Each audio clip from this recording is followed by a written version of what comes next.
313వ నామం రమాయై నమః. రమ అంటే లక్ష్మీదేవి, శ్రీదేవి. రమింపదగిన వాటికి ఆరామంగా ఉండేది. రమ అంటే గృహము, రాజ్యము, స్వర్ణము, వైకుంఠము, ఇటువంటివన్నీ కూడా ఆనందాన్ని ఇచ్చేవే కదా. వీటన్నింటిలో కూడా అస్తిత్వానికి సంబంధించిన స్థితిశక్తిని లక్ష్మీదేవితో సంకేతిస్తారు. అంతేకాదు అన్నిటి అందరి శోభను, వైభవాన్ని కూడా లక్ష్మీదేవితోనే పోలుస్తారు. వైభవాన్ని ఎప్పుడు కూడా లక్ష్మీతోనే పోలుస్తారు. మహాలక్ష్మిలా ఉన్నావమ్మా అంటారు. ఈ లక్ష్మీదేవి పంచప్రకృతులలో రెండవది.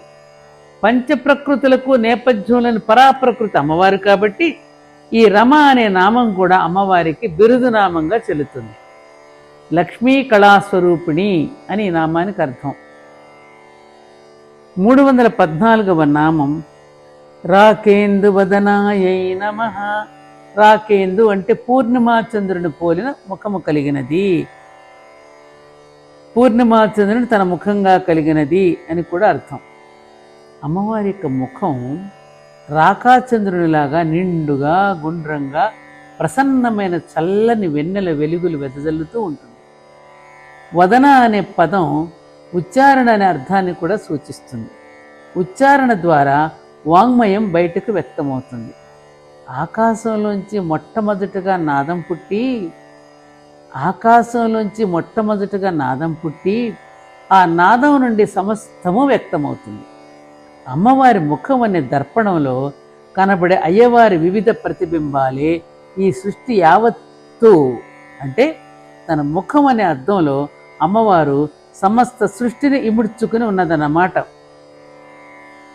ఆ విధంగా ఇముడ్చుకొనబడిన సృష్టిని వ్యక్తం చేయడానికి అవసరమయ్యే ఉచ్చారణను ఈ వదన అనే పదం సూచిస్తుంది. అమ్మవారి వదనాన్ని పూర్ణిమాచంద్రునితో పోల్చారు. ఎందుకని? సూర్యుడు ఆత్మను, అయ్యవారిని సూచిస్తాడు.